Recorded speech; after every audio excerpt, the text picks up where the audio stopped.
Porque yo puedo decir, es que la Biblia dice, sí, pero lo dijo el diablo. Lo dijo el diablo. ¿Cierto? No lo dijo Dios. Dios hizo que eso quedara ahí. Algunas cosas están escritas para que tú no las hagas. Otras es para que tú las hagas. Unas están escritas para mostrarle el pecado de los hombres y no para que tú empieces ahora a argumentar de justificar el pecado que cometieron. Todo el mundo dice, hermano, no me quieren perdonar. Y a David,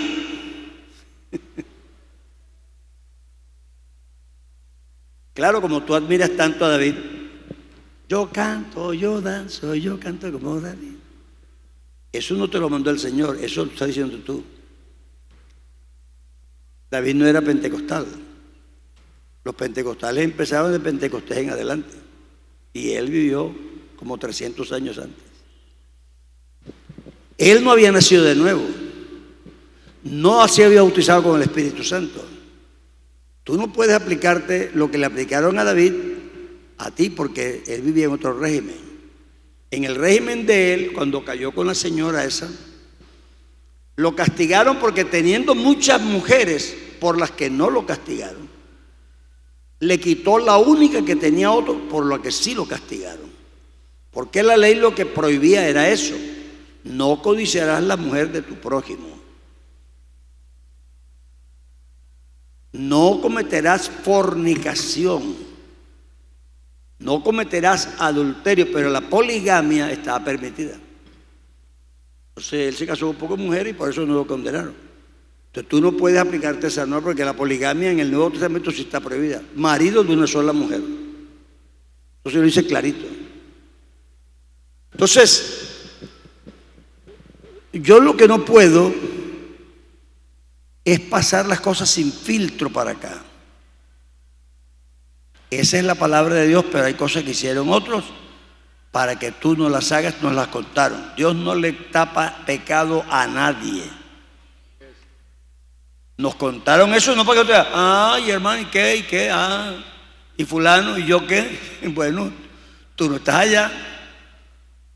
La pregunta anterior decía eso. ¿Es aplicable todo aquí? Sí, en principios. Es decir, ¿cuál es el principio? Que lo que Dios manda hay que cumplirlo. O sea, ya le permitió 100 mujeres, él estaba bien. Pero aquí te permite una. Pero a Dios hay que acatarlo, ese es el principio. Y los que vio parar debemos obedecer. Pero yo lo que no puedo es pensar que los espías que mandaron a la tierra prometida hicieron bien todo. Porque yo pregunto, con tantas casas que había en Jericó, ¿cómo cayeron en la casa de Rahab? ¿Cómo llegaron ahí? ¿A qué? ¿Y por qué? Claro, uno nada más se fija en lo bueno que pasó, pero en lo malo que pasó, uno como que pasa ciego. Y Judá se encontró con una señora ramera para él en el camino y se fue detrás de los matorrales, la arregló y vino sin bastón y sin anillo. Y no pasó nada. Y cuando ya se descubrió todo, se llevó para la casa como esposa y ya. Pero tú no eres Judá, tú eres un cristiano y al que más se le da, más se le demanda. Amén. Si lo hago yo, hasta ahí llegué. Pero Judá no. Él tenía una regla. Y esa señora necesitaba tener un hijo por la descendencia. Y el hijo que ella tuvo está en la línea del Mesías. Pero eso es la regla del Antiguo Testamento. Si la guardas, si la aceptas, si te arrepientes, como se arrepienten allá, Dios dice listo.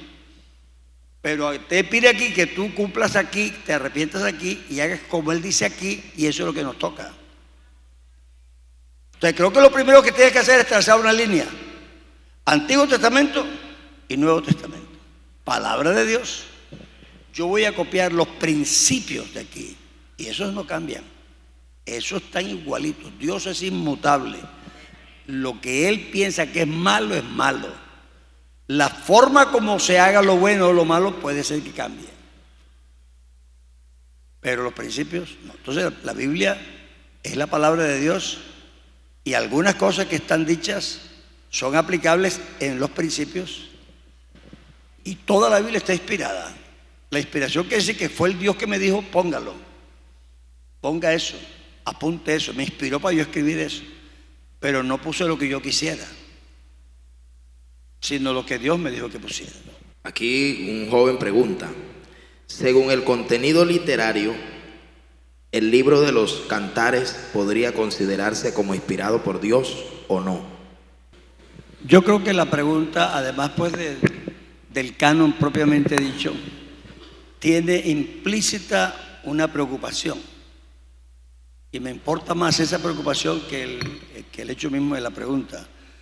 Porque ¿por qué pregunto yo si el cantar pertenece al canon y no digo que por qué el Evangelio según San Juan pertenece?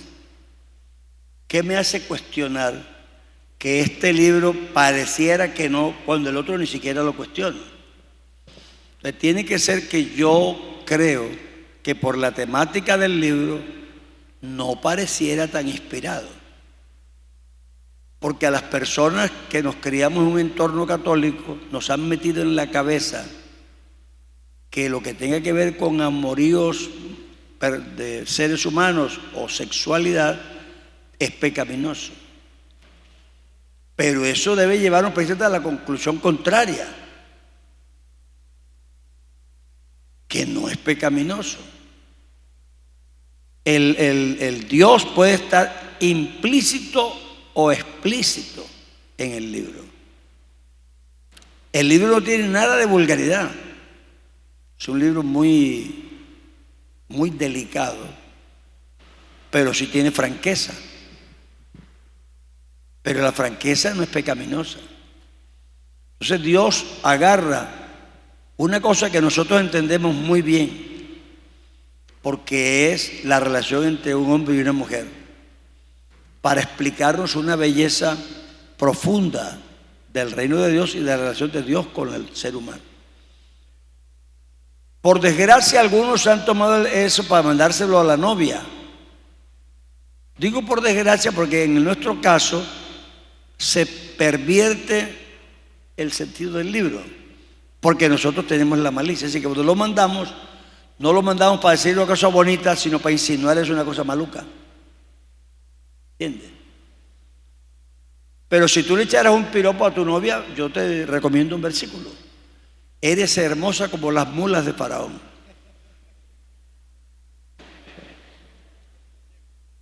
Las yeguas, mejor, más bonito, más las yeguas. Nadie copia ese versículo. Lo que quiere decir que los que lo están haciendo tienen una mente muy tropical. Y en vez de leer el libro, que es un libro oriental, y los orientales no tienen tapujo con el cuerpo ni con el sexo. En el Japón hay una costumbre que cuando una niña por ahí de 15, 16 quiere hacer una petición muy importante a su papá, se la hace en la tina donde el papá se está bañando. Entonces ella viene descubierta arriba con una toallita aquí y se mete en la tina con el papá y ahí le pide las cosas. Pues entre nosotros eso sería impensable. Pero ellos no le ven al cuerpo tanto cuento. Entonces, nosotros tenemos mucha malicia. Ah, no, porque está jovencita y desnuda. ¿Me va a decir que no la trae? Debe ser que no. O no tanto como a nosotros. ¿Por qué? Bueno, porque es una costumbre y la mamá sabe y todo el mundo sabe. Eso no tiene nada que ver con la moralidad de la Biblia. Estamos hablando de costumbres de pueblos. Por eso cuando yo hablo de la desnudez, no me importa si la mujer es bonita, si es fea, si es atractiva, si no es atractiva, si es de tentación o no es de tentación. Las mujeres no se visten porque sean de tentación ni porque son atractivas. Aunque sean feas, Dios las mandó a vestirse. Y como Dios quiere, así es ya. Así no atraiga a nadie, así a los hombres no les parezca atractivo, así no les produzca ninguna sensación. Dios dijo, vístase, y decentemente. Eso dijo Dios. Así que no me interesa la cultura. Si en esa cultura es importante o no, yo lo que predico es la palabra de Dios. Pero el libro del Cantar de los Cantares es un libro muy lindo y muy profundo, que utiliza las costumbres amorosas de un pueblo para explicar la belleza de la relación de Dios con el hombre. Pero se supone que el que lo está leyendo no se siente mal, porque para ellos no era nada mal, no era raro. El hermano acaba de decir cómo juramentaban al siervo. Díganme una cosa.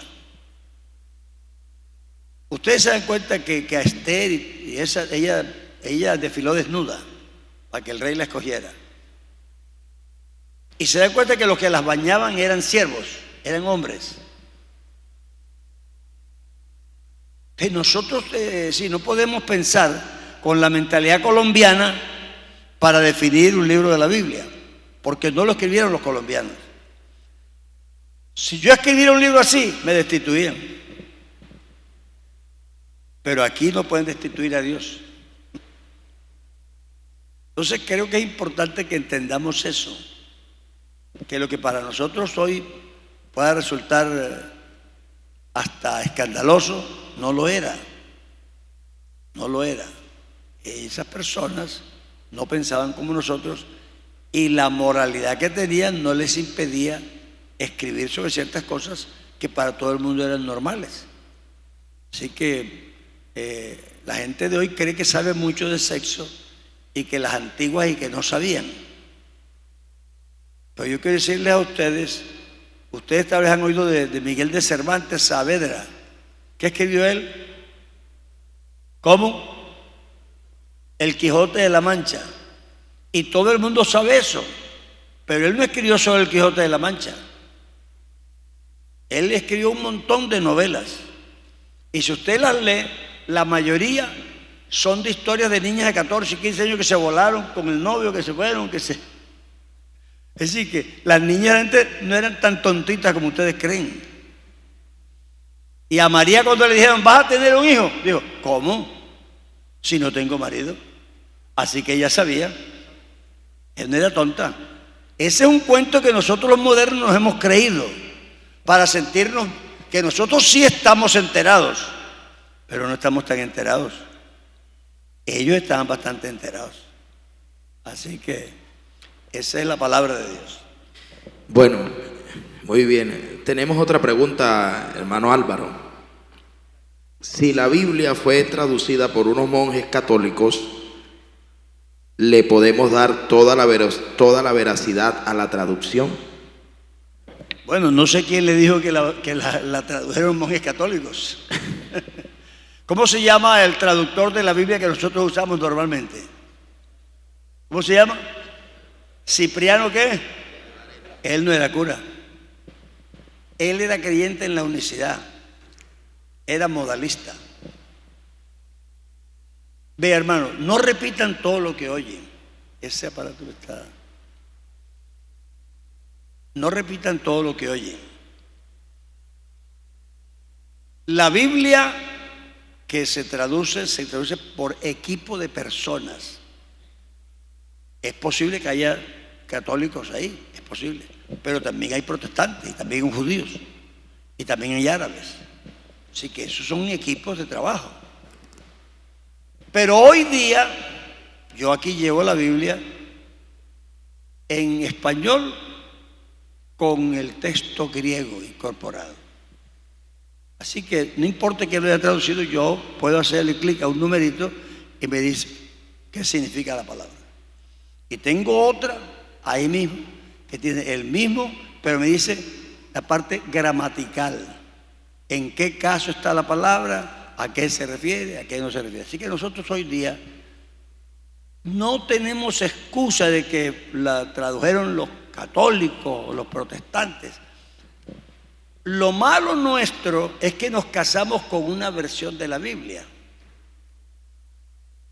Entonces no queremos que eso cambie. En Apocalipsis dice, ¿quiénes son estos y de dónde han venido? Y en la versión antigua decía, estos son los que salieron de gran tribulación. Y la del 60 dice, estos han sido de la gran tribulación. La Biblia primera que nosotros tuvimos fue la más antigua, que se tradujo en el 1500. Pero de unos documentos que eran más tempranos, más viejos o menos viejos.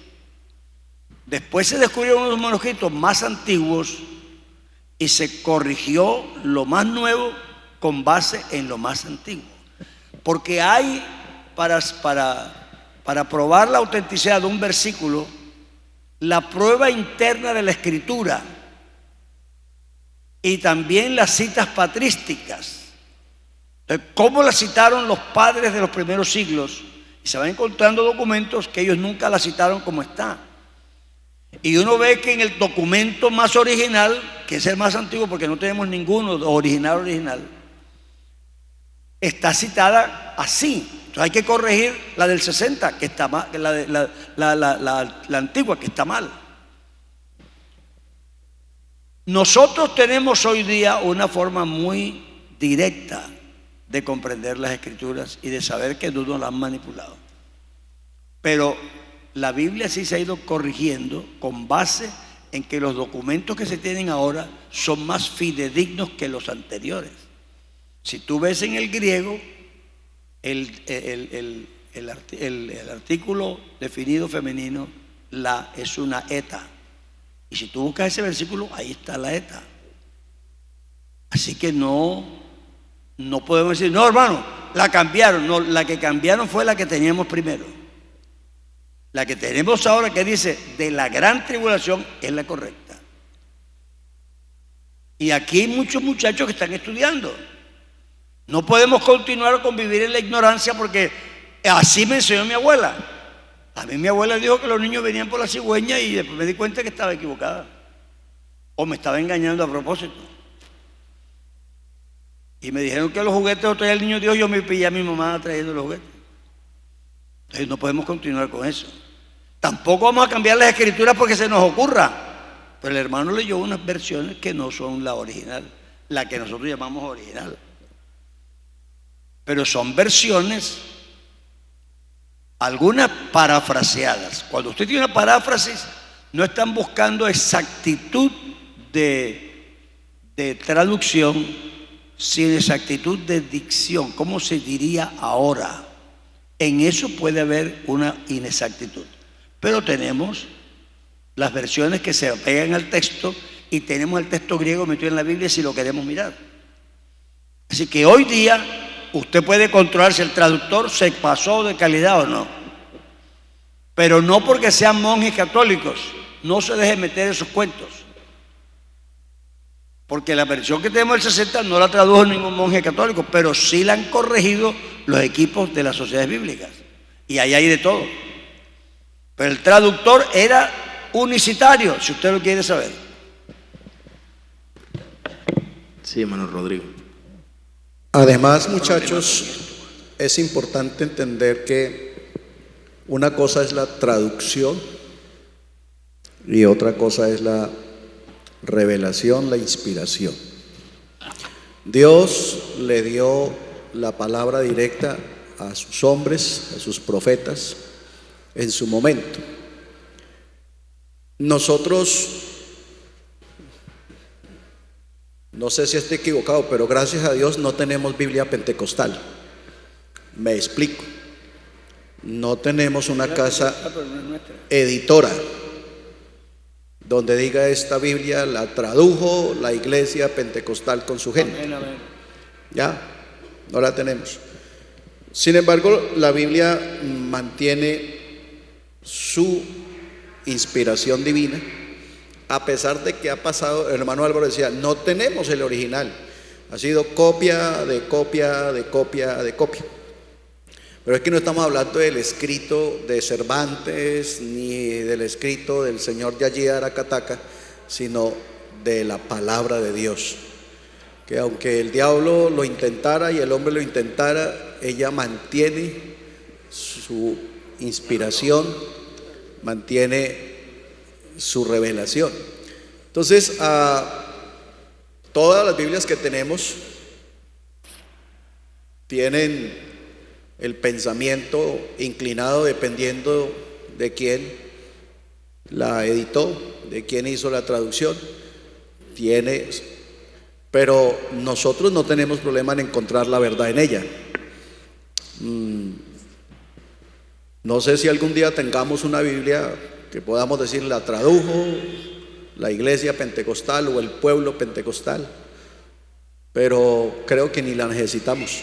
Amén. Tenemos la palabra profética más segura y creo que está bien. Entonces sí hay que hacer un poquito la separación en traducción a la inspiración, la revelación, quién la escribió, porque ahí es donde estaría entonces realmente lo importante. Si de pronto usted dice, aunque ya el hermano Álvaro lo aclara, si de pronto usted dice ¿cómo creer que la Biblia o el libro tal sí es verdad si lo escribió un monje católico?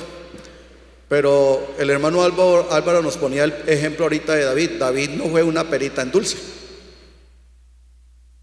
En su momento tuvo sus errores, pero Dios le dio palabra para que escribiera. ¿Y quién no se deleita con un salmo? ¿Ya? Entonces creo que más que encontrar error ahí, es saber que la Biblia, por el contrario, a pesar de que ha pasado por tantas manos, mantiene su vigencia, mantiene su inspiración, mantiene la verdad, mantiene su esencia, y eso lo hace todavía mucho, pero mucho más creíble, porque a pesar de todo lo que el hombre o el diablo haya intentado de desvirtuarla, sigue siendo la palabra de Dios. Amén. Bueno, hermano Álvaro, para concluir, ¿qué consejo nos daría para apasionarnos por la palabra de Dios? ¿Qué consejo nos daría para apasionarnos por la palabra de Dios? Lo primero es creer que es la palabra de Dios. Es decir, yo estaba estudiando en el college bíblico. Entonces hay un profesor que enseñaba las cartas de Pedro. Y entonces él dice, las cartas de la Biblia son cartas de amor. Ayer llegué y me encontré a un muchacho cuyo nombre no voy a mencionar, que había leído una carta de la novia como 25 veces, ¿verdad, Lloyd? Y se llamaba Lloyd. ¿Y por qué la leyó tantas veces? Porque era de su novia. Entonces yo creo que lo primero que yo creo la Biblia a pie juntillas. Es decir, el buscar la fidelidad de la traducción no es duda sobre el libro, es duda sobre la traducción. Yo al libro lo creo 100%. Busco la palabra más exacta. Si dudo que el traductor no usó la más exacta, yo la busco porque tengo donde buscarla. Pero la palabra de Dios no la dudo. Y créame que no la dudo. Yo crecí en la iglesia de niño, aprendí los coros, yo camino el día del Señor y así me crié hasta el día de hoy, y ya me estoy haciendo viejo y aquí terminé. Pero si tengo alguna cosa firme en mi vida, es que creo que la Biblia es la palabra de Dios. Entonces, estudié en el primer colegio mixto que hubo en Colombia, porque yo pertenecía a un experimento de las Naciones Unidas. Y mi colegio fue el primer colegio mixto que hubo en Colombia, a ver cómo era la coeducación. Y entonces, por primera vez los muchachos estaban junto con niñas, y entonces surgen, ustedes saben, las ofertas, las oportunidades, chicas ahí todo el día, y con mucha confiancita. Pero que yo recuerde, nunca tuve tentación de proponerle a ninguna de ellas. Algunas eran bonitas, pero yo había leído en la Biblia que no fuera con una inconversa, ya. Yo creo eso a pie juntillas. Mano, es que hay un muchacho allí, yo lo voy a invitar. No, ya vas mal. Ya vas mal. Tú no te puedes enamorar de un esqueleto, ni de un cuerpo putrefacto, y ese es un muerto. La Biblia dice que el impío está muerto en sus delitos y pecados. Yo que me voy a enamorar de eso. Pero eso es porque creo la Biblia, y la creo así, plana. Con una inconversa no, suficiente. Amigos todavía me mandan tarjetas de cumpleaños. Hace unos días recibí una nota de una que se graduó conmigo, hasta una señora de 60 y pico. Así que seguimos siendo compañeros, amigos, pero no, hay un abismo entre ellos y nosotros. ¿Y dónde lo aprendí? Ahí, no lo dudo, ni siquiera lo cuestiono. Ay, ¿por qué no un inconverso? Yo no le pregunto a Dios nada. Si Él me dice eso, se lo creo. A Dios le creo. Vea, si me dice ahora que el mundo es cuadrado, se lo creo. Y si usted me dice, no, hermano, es reo, digo, no, el Señor lo cuadró anoche. Pero que si Él dice que es cuadrado, está cuadrado. Así soy yo de radical con la creencia en la Biblia. Yo veo a ver si Él me la tradujo bien o no. Pero eso es sobre duda de su habilidad para traducir, no de la palabra de Dios. Yo la palabra la creo. Eso sí, si encuentro que el traductor se equivocó y lo puedo probar, yo cambio. Pero no porque quería una cosa y ahora que no, porque creo la palabra de Dios y ese hombre me había traducido mal, había puesto mal la fe. Pero la palabra de Dios debe ser creída por quien Dios es. El autor me merece todo el respeto, toda la reverencia. En estos días hay un escándalo en Estados Unidos porque un periodista, Woodward, escribió un libro sobre el presidente. ¿Y cuál es el escándalo? Pues que el escritor es muy respetado y a través de sus vidas no ha escrito cosas locuras, sino que las investiga, las pregunta, tiene testigos y las quiere decir. Cuando él dice, este presidente es mentiroso, dice, ¿cómo? Y todo el mundo dice, este siempre dice la verdad. Así que dice que usted es mentiroso. Así pasa con Dios. Y uno con los años se va dando cuenta que algunas cosas uno no las entendió bien, pero la Biblia estaba bien. ¿Entiende? Que uno las leyó mal. Ustedes no se dan cuenta, pero el hermano corrigió un versículo mientras estaba enseñando. Porque el versículo común y corriente dice, escudriñad las escrituras, es un mandamiento. Pero el que él leyó no dice escudriñad, dice, ustedes leen la Biblia. Porque a ustedes les parece que ahí está la vida eterna y ella da testimonio de mí. Entonces, ¿por qué no la estudian si es tan importante? Ese versículo en griego dice así, escudriñáis, no escudriñad, porque el segunda persona de plural en